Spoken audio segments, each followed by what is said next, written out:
শয়তানি কমে না? তার মানে আমাদের এমন চাবি দিয়ে রাখছে যে আমরা শয়তানের কাছ থেকে সরে আসতে পারি নাই।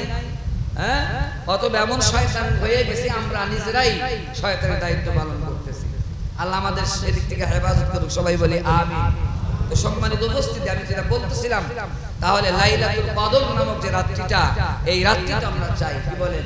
হ্যাঁ, এই রাত্রিটিকে যদি আমরা চাই তাহলে আমাদের কি করতে হবে? শেষ দশকের যে রাত্রিগুলো আছে, 3টা রাত্রি অলরেডি আমাদের মাঝ থেকে চলে গেছে। 21 চলে গেছে, 22 চলে গেছে, 23 রাত্রিও চলে গেছে। আজকের থেকে 24তম রাত্রি। আমরা চেষ্টা করবো এই 24তম রাত্রি থেকেই যে আমরা লাইলাতুল কদর রাত্রি যেন আমরা পাই, লাইলাতুল কদর রাত্রির মর্যাদা যেন আমরা পাই। কারণ এই রাত্রির মর্যাদা যে ব্যক্তি পাবেন, লাইলাতুল কদর রাত্রি ইবাদতের সওয়াব কি বলে সুসংবাদ যে পাবেন, 1000 মাস ইবাদত করার চাইতেও বেশি সওয়াব তার আমলনামায় দিয়ে দেওয়া হবে। সুবহানাল্লাহ, সুবহানাল্লাহ। এখানে আরেকটু কথা আমি ছেড়ে দিয়েছি যে লাইলাতুল কদর রাত্রিটা যে আপনি সওয়াব পাবেন, এটা তো পাবেনই। লাইলাতুল কদরের কিন্তু আরেকটি শাব্দিক অর্থ আছে, অর্থাৎ কদর মানে সম্মানিত, কদর মানে ভাগ্য, কদর মানে তাকদীর। কথা বুঝতে পারছেন? হ্যাঁ, লাইলাতুল কদর রাত্রি সম্মানিত, লাইলাতুল কদর রাত্রি মানে হলো কি ভাগ্য, তাকদীর বলা হয়। তার মানে লাইলাতুল কদর রাত্রিতে আমার আপনার জীবনের এই ভাগ্যকে পরিবর্তন করার ব্যবস্থা আল্লাহ তাআলা করে দিবেন। সুবহানাল্লাহ, সুবহানাল্লাহ। তাহলে আমাকে অবশ্যই লাইলাতুল কদর রাত্রিটা দরকার আছে না নাই?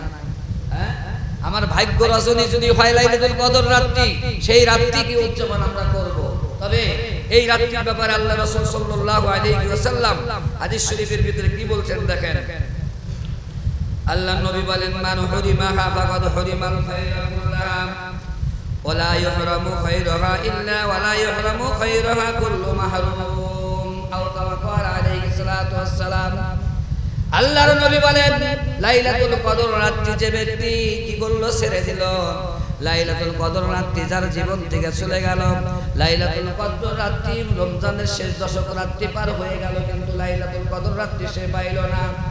আল্লাহর নবী বলেন, ওই ব্যক্তি যেন মাহে রমজানের এবং শেষ দশকের জীবনের সব কিছু, যত রকমের আল্লাহর পক্ষ থেকে নিয়ামত আছে, যত রকমের ক্ষমা আছে, যত রকমের বরকত আছে, সমস্ত বরকত থেকে ওই ব্যক্তি বঞ্চিত হয়ে গেল। নাউজুবিল্লাহ। কি বলছেন আল্লাহ রাসূল? যে লাইলাতুল কদর রাত্রির যে বরকত পাইল না, নিয়ামত পেল না, সে যেন আল্লাহর পক্ষ থেকে যত রকমের নিয়ামত আছে রমজান মাসের, রমজানের এবং আল্লাহর যত রহমতের সমস্ত নিয়ামত থেকে সেই বান্দা বঞ্চিত হয়ে গেল। নাউজুবিল্লাহ, নাউজুবিল্লাহ। পরে আল্লাহ রাসূল বলেন, ওয়ালা ইহরামু খায়রাহা ইল্লা ওয়ালা ইহরামু খায়রাহা কুল্লু মাহরুম। আল্লাহর নবী বলে, শোনো, তারা তো বঞ্চিত হলোই, কিন্তু এই রাত্রি থেকে তো সহজে কেউ বঞ্চিত হয় না, কেউ সহজে এই রাত্রি থেকে বঞ্চিত হয় না। আমার আল্লাহ এই রাত্রি থেকে কাউকে সহজে বঞ্চিত করে না। তবে যাকে পরে বুঝতে হবে যে বঞ্চিত হয় আসলেই সে আল্লাহ তাআলার পক্ষ থেকে লানত পাওয়া যায়। নাউজুবিল্লাহ। তার মানে ওই ব্যক্তি আল্লাহর রহমতে সে আসলে দূরে সরে যায়, তার সাথে পুরা কপাল মানুষ আসমানের নিচে জমিনের পরে আর কেউ হতে পারে না। এমন বক্তব্য দ্বারা বোঝা যায় মুসলিম হইয়া যদি লাইলাতুল কদর রাত্রি না পাই, একজন ইমানদার হইয়া যদি লাইলাতুল কদর রাত্রি না পাইতে পারি, আমার চাইতে অভিশপ্ত, আমার চাইতে ধ্বংসকারী আর কোন ব্যক্তি সমাজে থাকতে পারে না। কথা ঠিক না ব্যাঠি? কথা বুঝতে পারছি আমরা? এই জন্য আমরা এই রাত্রিকে আমরা তালাশ করব। এখন তালাশ করার জন্য প্রথম কথা হলো যে আমরা 24, 25, 26, 27, 28, 29 সকল রাত্রিগুলোতেই আমরা তালাশ করব। কি বলেন ইনশাআল্লাহ? হ্যাঁ, রাজি আছেন তো ইনশাআল্লাহ? সকল রাত্রিগুলোতে আমরা তালাশ করব। তবে হ্যাঁ, আরো কিছু শর্ট করে দেওয়া আছে। বলে, হুজুর আপনি এমন কথা বলতেছেন কেন?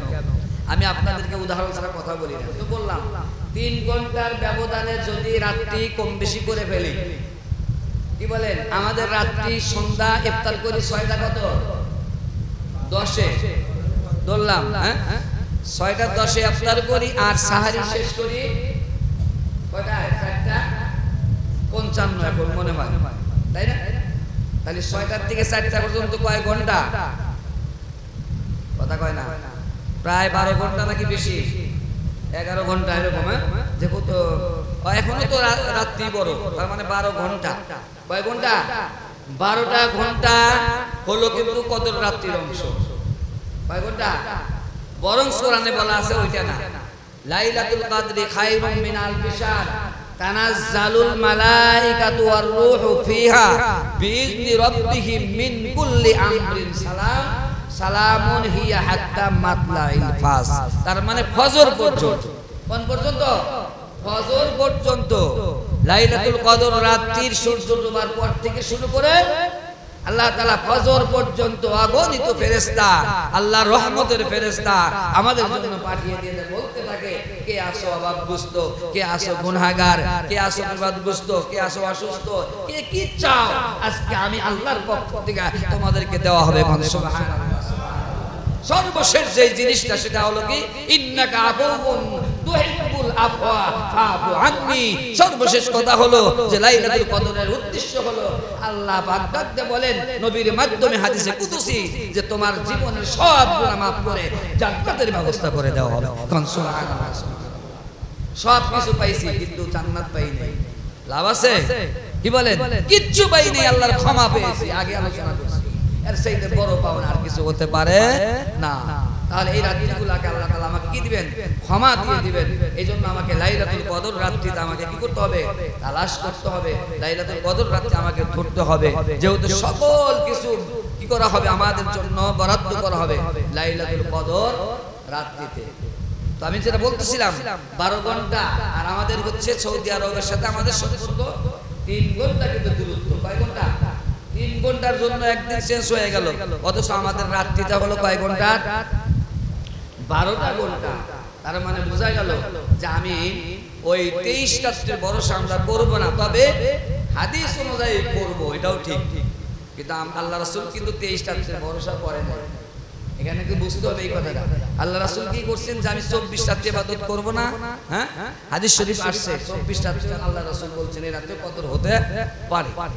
7-8টা হাদিস আমি পড়ে আসছি আজকে, যেখানে বলা আছে যে 24 রাত্রিটাও লাইলাতুল কদর হওয়ার সম্ভাবনা আছে। তার মানে কি জোর বেজোর সকল রাত্রিগুলো আমরা করব। তবে হ্যাঁ, বিশুদ্ধ এবং উৎকৃষ্ট বর্ণনা মতে বলা যেতে পারে যে 21 এবং 23, হ্যাঁ, এরপরে কি 25, 27, 29 এই বেজোর রাত্রিগুলোতেই লাইলাতুল কদর হবে। সুবহানাল্লাহ। আরো একটু সহজ হয়ে গেল, এই বেজোর রাত্রিগুলোতে লাইলাতুল কদর সম্ভাবনা আছে বা হবে। এখন প্রশ্ন হলো যে লাইলাতুল কদর রাত্রিটা আমাদের জন্য, উম্মতে মুহাম্মাদের জন্য সম্মানে ভালোবাসায় আল্লাহ পাক রব্বুল আলামিন বিশ্ব নবীকে জানিয়েও দিয়েছিলেন। সুবহানাল্লাহ, সুবহানাল্লাহ, জানিয়েও দিয়েছিলেন। কিন্তু আল্লাহ রাসূল বলেন যে এটা আমার স্মৃতির থেকে আবার সরিয়ে নেওয়া হয়েছে, ভুলে দেওয়া হয়েছে। কেন ভুলে দেওয়া হয়েছে? যে আল্লাহ তাআলা উম্মতে মুহাম্মাদীকে বিশেষ করে বেশি ভালোবাসেন। আগে যারা উম্মত ছিলেন তাদের উম্মতের চেয়ে শেষ জামানার নবীর উম্মতের দাম কম না বেশি? আমাদের মর্যাদা কম না বেশি? আমাদেরকে আল্লাহ তাআলা বেশি ভালোবাসেন। যেরকম আগের উম্মতরা অন্যায় করলে প্র্যাকটিক্যাল ভাবে তাদের সাজা হয়ে যেত, খাদ্য সমস্যা করা হতো, গজব দিয়ে উল্টে দেওয়া হতো। কিন্তু শেষ জামানার নবীর উম্মতদের পাপ করতে করতে করতে করতে রহমতের যখন একদম রহমতের চাদর যখন একবারে সরে যায় তখন হালকা ধরনের কিছু গজব আসে। তাছাড়া কিন্তু আমাদের সেরকম কোনো গজব দেওয়া হয় না। তো আল্লাহ রাসূলের মর্যাদায়, আল্লাহ রাসূলের মর্যাদায় আল্লাহ পাক বললেন যে হে নবী, তোমার স্মৃতি থেকে ভুলে দেওয়ার কারণটা হলো যে লাইলাতুল কদর রাত্রিতে এক ইবাদত করলে 1000 মাস পেয়ে যাবে, 1000 মাসের সব।